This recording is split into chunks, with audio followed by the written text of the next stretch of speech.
On today's episode, Sophomore Ian DeHaven chats about caring for yourself, honesty, and the real work done at the Wellness Center.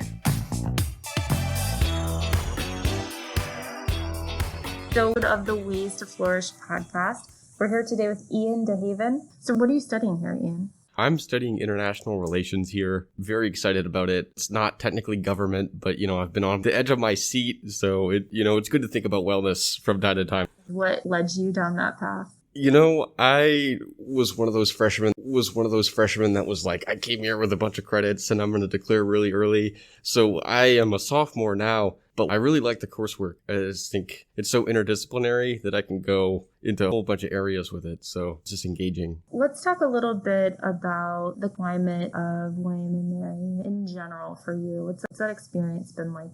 The way I expected William and Mary to be versus how it actually is, very different in my mind. I know when I applied to William and Mary and then got in, I had friends, they would rib me and they were like, are you worried about being stressed all the time? And I was like, no, I didn't, nobody wants to be stressed all the time. It's just reality. But when I got to William and Mary, the orientation program was designed to try and work people in and tease you out of that. I'm trying to perform at college. I'm trying to be as cool as possible and win people over because it's not a blank slate. And I don't think I appreciated that until we got to orientation. And it was very humanizing to try and meet everybody where they were,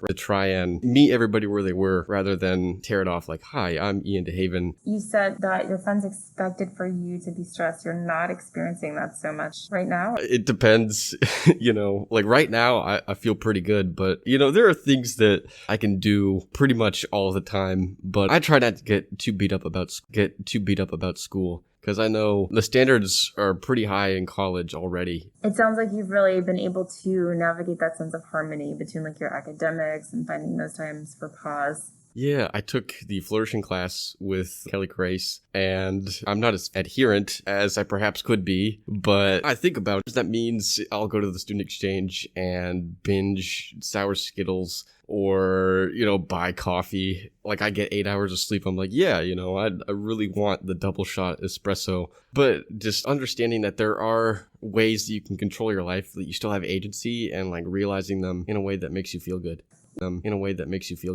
You have some experiences with the William and Mary Counseling Center. Tell us a little bit about why you wanted to bring your voice here and talk about that experience. What was interesting to me about this podcast when I heard about it was the idea of talking about my experience at the Wellness Center. It just synced up perfectly with how I was feeling. I know before I started doing counseling, it was very easy to get in the box about everything else, on or off campus, maybe that had followed me, maybe that had started here. The world is full of pressures, and I think my instinct has always been to buckle down. But because of campus culture and other pivotal moments, I learned to appreciate the strength of being able to ask for help. And I think that is a voice or perspective that can get drowned out sometimes. Even now, I kind of cringe when I hear the word therapist. I would rather go to a counselor, a coach. I think our culture is ascribed a debilitating quality to it. It's oh, you should go to therapy, right? And it's usually a punchline more so than an earnest suggestion. But I think people could really benefit from the non-judgmental space. What was the attitude that you had originally approaching that? Were you pretty open to it, or did you have concerns about the stigma that you felt might have been attached with the labels of the process? Stigma and labels are the name of the game. I think it's hard to get people into that room sometimes, especially because if you are emotionally avoidant and you don't want to square with your problems, then nobody can force you to. But I know when I started the Wellness Center, I won't say this, but it's if you want to get something done, you have to start somewhere. Somebody has to do the emotional lifting, and I learned over and over again that it had to be me. But somebody stepping in and adjudicating the process is more than beneficial. I think it's essential. I'm a romantic. I like to think of it more as it's you're taking steps for the work of a lifetime. I listened to some other podcast and it was talking about giving birth to yourself. I got my air quotes up, and it's it's a process that is never complete. So in that context, I think it's a lot easier for me to come in and say, okay, I want to get to work. I want to build up to be able to bloom, flourish, and it won't happen if I tear myself down or beat myself up. And for you, what was it to make that initial spark? What was the motivational factor for you to get yourself into the wellness center? I think somebody finally just, grabbed me by the shoulders and was like, you need to take care of yourself. It's not happening. My tendency, I guess, is when I feel stressed, I get isolated. So add that with coronavirus and it's a recipe for, I don't know, a socially responsible disaster maybe. So it's like, while I'm not spreading the disease, like I'm just cooped up looking at the drywall, which, I mean, it just doesn't work. I can tell when I'm not respecting how I feel and my mental health, because it'll come to a point and then, you just gush, like you cry. And that, if I'm worried about being productive in school, spending the day crying is lethal. You got to be more proactive than it's like, okay, that's the weekly just vent. When you started that process, what really started to shift? You said that you started to realize the way that you were responding to your stress and in isolation. What is it that made you realize you needed to care for yourself in a different way? I guess the realization was, as I was told that I am an expert at compartmentalization. Like, I don't know if it's a talent, right?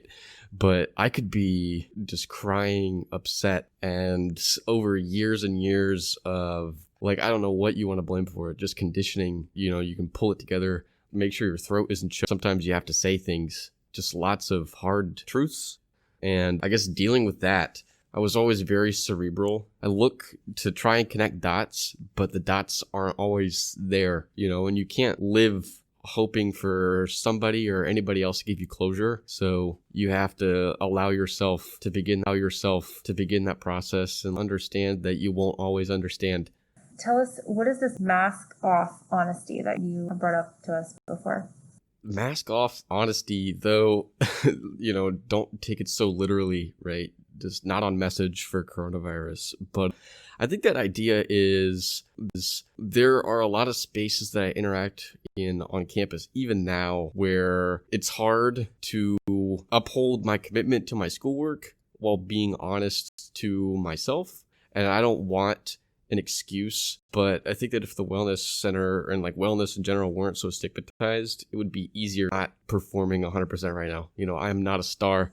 You have to be able to realize, you don't always need to be a star. Like, there's a song by Aha. It's like the sun always shines on TV. And I think about that. It's just like there are a lot of places that people can go and act on this campus, and it's all appearances. Like, if you want to look like a hard worker, then you can, look and be a hard worker.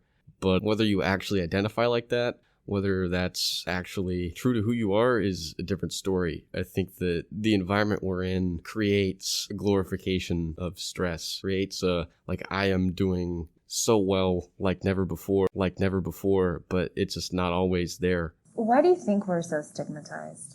I mean, it's hard. If you want like a more rational answer, there have just been years and years and years in the United States that I can think of where people that are struggling mentally, it's like a sickness. It's damning. You're condemned to it. There's nothing that can stay there out of sight. It's always been very like hush hush quiet. And like, I'm thinking about 1950s, 60s. That's still so recent that we're living with that. And now I'm fortunate to have resources like the Wellness Center in order to come in and talk and have somebody that I can filter my experiences through them. And it's unbiased. And I mean, it's nice. Get away. Destigmatizing wellness on the community. What do you think is the best approach for us to do that? How do we work to shift that culture? I think we're already in a place that wants you to do as best as you can. In order to change the culture, it will require redefinition of doing the best you can. I don't know, the 8 dimensions of wellness, that is a good step. I think that there need to be more mental health champions on campus. I like the idea of the podcast like this, because I was impressed that, students are coming on here and contributing. They have their names there, impressed by that. It's one of those things where in, August, September last year when I got here, if I had seen people that are talking about the good experiences that they've had in either mental health treatment or therapy or, it's a huge discipline. A lot of options. I mean, that you offer yoga here, fitness classes. So it's not all tell me about your childhood, right?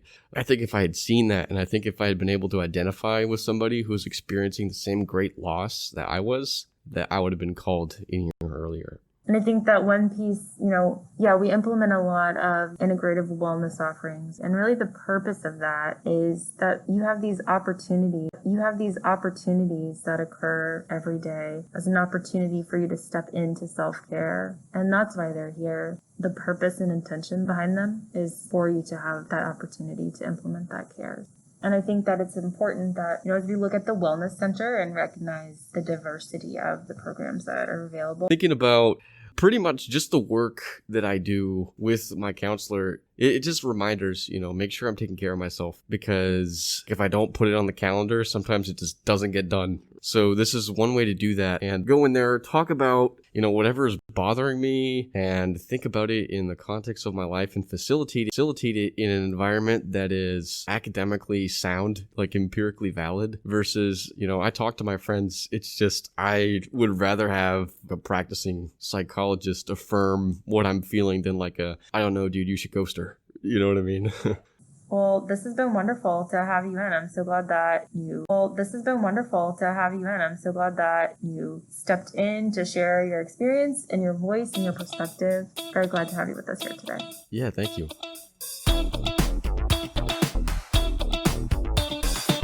William & Mary students can connect with the William & Mary Counseling Center online at www.um.edu/counseling center or on the William & Mary Wellness app.